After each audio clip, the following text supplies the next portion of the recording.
You're in such a good humor, and it's so early in the morning.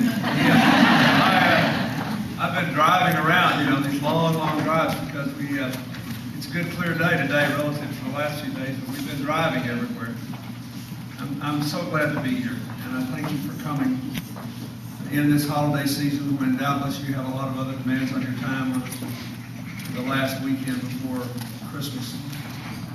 I would like to just talk for a few minutes. If we have time, I'd be glad to take a couple of questions before I leave. But like Christy, I hope you will sign the pledge cards and say your caucus for going.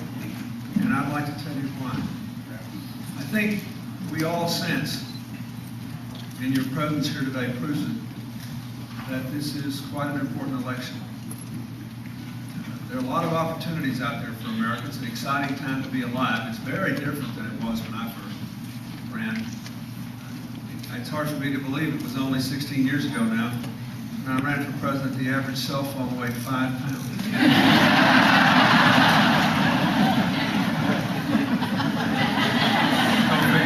And you know how many sites there were on the internet? The whole shebang? 50. We had 50 every 5 minutes now or something. So, and that shows you there are a lot of exciting, interesting things about the world we live in, but it is insecure and uncertain. And there are profound challenges that have to be addressed. I think about it in the life I live now, which is primarily working with my foundation around the world on AIDS, on climate change, on fighting childhood obesity and the rising rate of diabetes, a lot of other projects that I do beyond politics, if you will. I always ask myself, what do we have to do to make sure our grandchildren can be here 50 years from now? What are the big challenges? I believe they are persistent and growing inequality in America, in jobs and incomes, in education, and in healthcare.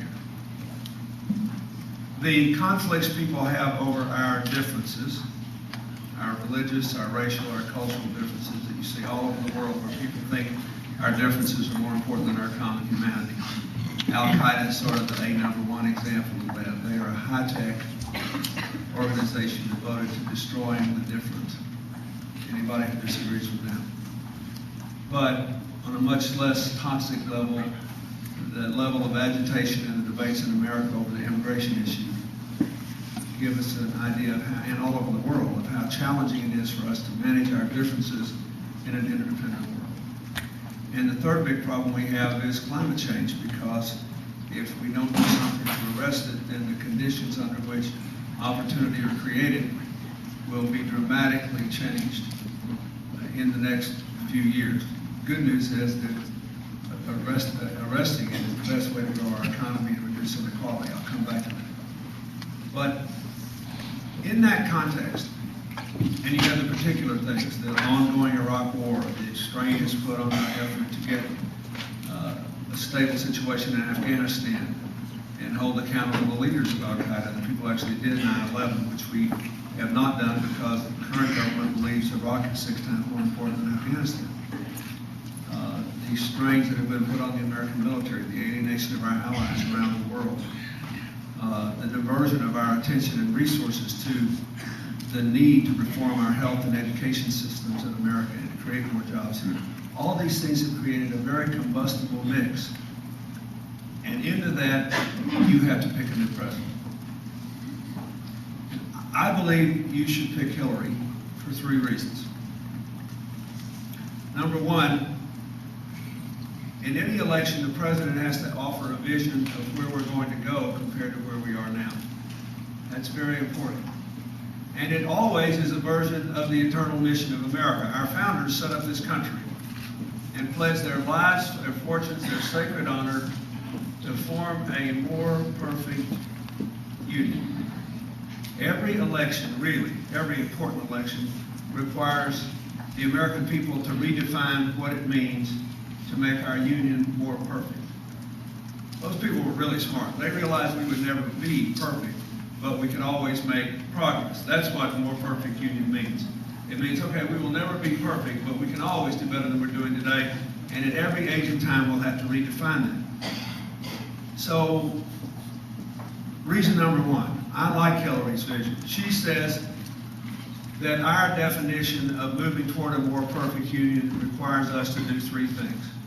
Number one, to rebuild the middle class dream in America and give more poor people a chance to work their way into it. We don't want to be a country of shrinking opportunity. We want to be a country of expanding opportunity for everyone who will take advantage of it. Universal health care that is affordable, an emphasis on prevention and staying well, universal preschool, complete access to post-high school education, 4-year and 2-year college education for every American who is qualified to get it, a rewriting of Leave No Child Behind, so we focus on school excellence instead of these endless and not very meaningful tests. Real significant commitment to the things that create middle-class life. Second thing she wants to do is to restore America's standing in the world. And that, I think, is very important.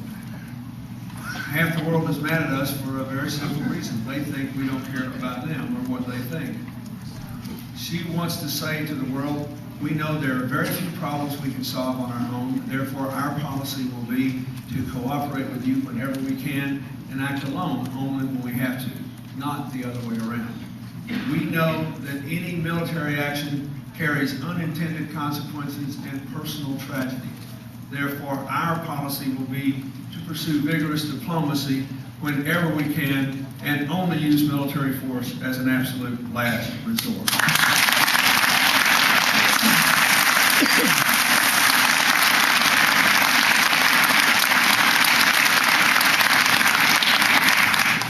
So, rebuild the middle class dream and give more poor people a chance to work their way into it. Restore America's standing in the world through cooperation and diplomacy. And the third thing is to reclaim the future for America's children. America has always been a tomorrow country. The reason we're around here after over 200 years, the longest lasting continuous democracy in human history, is that we were always thinking about tomorrow and trying to create the conditions in which the future could be better than the present. To her, that means reclaiming our leadership in science and technology and innovation and getting the politics and the ideology out of scientific research. Anything from stem cell research to the reports on climate change.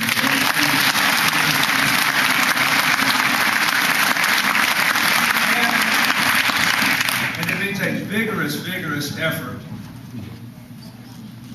to reverse the tide of global warming in a way that creates jobs instead of cost jobs.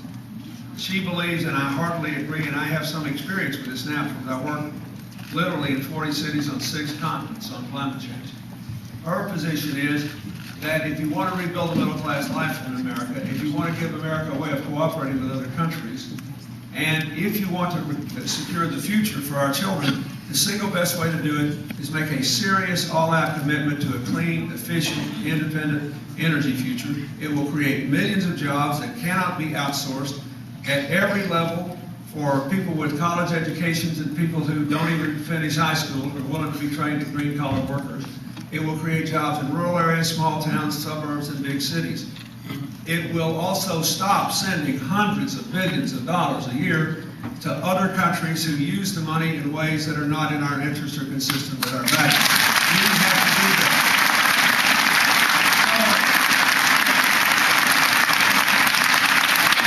So the first thing I would say is, I think that's a pretty good vision. Rebuild the middle class dream, restore our leadership in the world, reclaim the future for our children. Then the second part of being president is you have to have plans to achieve the dreams. Plans big enough to get there. I think she clearly passes there.